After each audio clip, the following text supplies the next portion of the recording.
Les forces russes du groupe Dnepr ont porté un coup dur aux troupes ukrainiennes, infligeant des pertes humaines et matérielles considérables dans les zones frontalières de la région de Zaporojié et de Kherson. Le ministère russe de la Défense rapporte que chaque jour, jusqu'à 55 soldats ukrainiens ont été neutralisés. Le bilan est lourd. Un véhicule blindé de combat de type Kozak a été détruit, ainsi que 5 autres véhicules militaires, selon un communiqué officiel. Abonnez-vous et partagez cette vidéo pour suivre l'évolution de cette situation décisive. Les combats se sont intensifiés dans des secteurs stratégiques tels que Maleïa Tokmachka et Novoandrivka, situés dans la région de Zaporojié, et Antonovka ainsi que Pridneprovsko, dans la région de Kherson.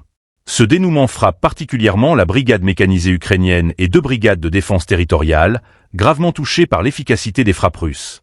Les pertes humaines et matérielles s'accumulent à un rythme inquiétant, alors que la Russie semble avoir pris une nette avance sur le terrain. Selon les rapports du ministère russe, l'armée ukrainienne est confrontée à une situation de plus en plus difficile, incapable de résister à l'ampleur de l'offensive lancée par les troupes du groupe Dnepr. La zone de Kherson, déjà fragilisée par plusieurs mois de combats intenses, semble désormais subir de lourdes conséquences de cette offensive. Les soldats ukrainiens qui parviennent à s'échapper des lignes de front sont souvent contraints à une évacuation précipitée, parfois avec des blessés graves. La situation sur le terrain reste tendue et incertaine, avec des répercussions militaires et géopolitiques majeures. Ce n'est pas seulement une bataille militaire qui se joue à Kherson et Zaporojié, mais une lutte pour le contrôle stratégique de ces territoires clés. Les experts s'accordent à dire que cette offensive pourrait bien marquer un tournant décisif dans la dynamique du conflit.